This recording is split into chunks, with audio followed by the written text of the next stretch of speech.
Welcome to the Wellness and Weight Loss for Busy Teachers podcast, bringing you actionable tips to help you live your best life.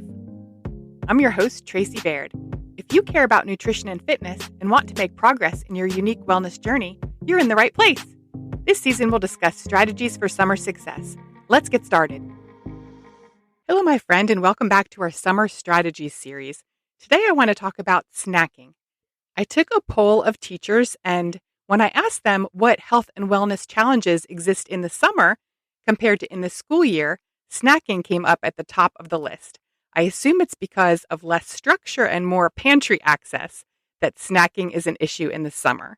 So for this episode, I want to give a strong nod to Fogg, the author of Tiny Habits, The Small Changes That Change Everything. Fogg says there are 3 ways to change your behavior. The first is to have an epiphany. The second is to change your environment. And the third is to change your habits. Well, I can't really cause you to have an epiphany right now because that's not how epiphanies work. But if I were to be able to wave a magic wand and have you experience a snack-related epiphany, the epiphany I would want you to have is that whole foods are the healthiest foods for you to eat. Okay, so whole foods are foods that come from the ground or have a mother. I like to say foods that God has made. And sometimes I think we don't think about snacks as in the same category as when we think about meals. But really, all the food you put into your body is fueling your body. And the best fuel for your body is whole foods. That is the epiphany I would want you to have pertaining to snacks. But since I can't cause that epiphany to happen, let's move on and talk about the environment and your habits. So let's talk about the environment. I saw a funny meme that was entitled Diet Day 1, and it said, "I have removed all the bad food from the house. It was delicious."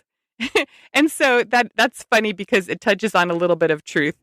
And one of the truths in it is that we do eat what is around us. So as far as snacking this summer, I would encourage you to consider changing your environment. If you have unhealthy snacks in the house, stocking your home with healthy whole foods that you can eat for snacks is a great idea. Another idea specifically from Fogg is called the super fridge. Okay, so the super fridge is where you stock your refrigerator with only foods that are actually on plan for you. If you have an eating strategy, you don't put things in your refrigerator that you are not planning to eat. So for example, if you love to eat ice cream, that does not mean you can never eat ice cream using the super fridge strategy. It just means you don't stock your freezer and your refrigerator with things like ice cream. So if you want to eat ice cream, you have to go out and purchase it either at an ice cream shop or at the grocery store for that individual purchase. You don't buy a big container in this super fridge strategy of ice cream. You buy a single serving and you eat it as planned. If you cannot manage the super fridge habit because perhaps you live with other people and they eat foods that are not on your plan, and these people are important to you, so you want them to have the foods they want. However, you want to succeed in your snacking and eating strategy. You can have sort of a mini super fridge as far as a super cabinet or a super section of your pantry or a super section of your fridge where when you were interested in snacking, you would only go to those areas where you have stocked the food that is on plan for you. So let's move on and talk about your habits. So during the school year, if you were teaching in an elementary level, I'm sure you have snack time, and that is a planned snack. I would encourage you to actually create a habit in the summer of having planned snack times in the summer as well. I believe that sometimes hunger and stress can lead to poor choices. So by planning healthy snacks and eating them on a schedule, you can stay ahead of that hunger. So maybe you might plan a mid-morning snack or a mid-afternoon snack or both. So plan out your snacking times. Think about your day, your schedule, and sort of calendar them in. Think about what you want the snacks to be. I already mentioned I believe that whole foods are the healthiest for you. But even think beyond that, beyond just whole foods, sort of pre-plan what are healthy options if you crave something sweet? What are healthy options if you crave something salty? Do you want to consider sort of the macronutrient balance of your snack? Do you want to eat a good amount of fat, protein, carbs? What is the balance you'd like? So that's something you can think about as you're pre-planning your snacks.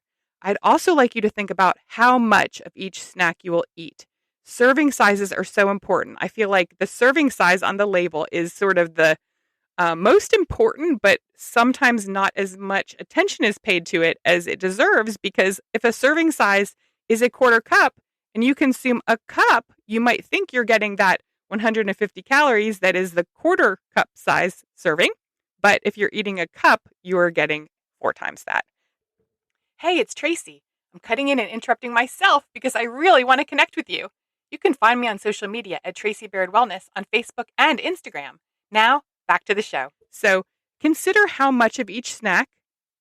And also, a great idea is to actually plate snacks.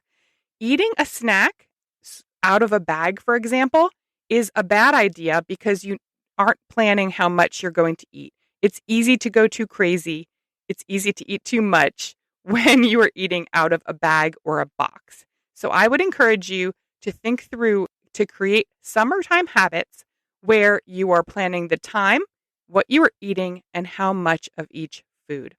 So let's recap. Today we talked about snacking, and there are 3 ways to change your behavior. You can have an epiphany, you can change your environment, or you can change your habits. So if I could create an epiphany, I would love for you to think that whole foods are the healthiest foods for you to eat all day long, but also during snacking, that you wouldn't have a separate category for snacking that would include different kinds of foods. Secondly, by changing your environment, you can impact your snacking. We also talked about changing your habits by planning times for snacks, thinking of what you will snack on and how much. So I am so glad you are here with me today. I super appreciate you. And I am here because I believe you can change yourself. You can change your family. You can change the next generation, and you are worth it. Thank you for listening to the Wellness and Weight Loss for Busy Teachers podcast. For more from me, head over to my website and grab my latest free resource. You can find it at tracybairdwellness.com/free. That's FREE. If you want more podcasts, vote with your 5-star review wherever you listen. Your feedback really does make a difference. Now, make it a great day.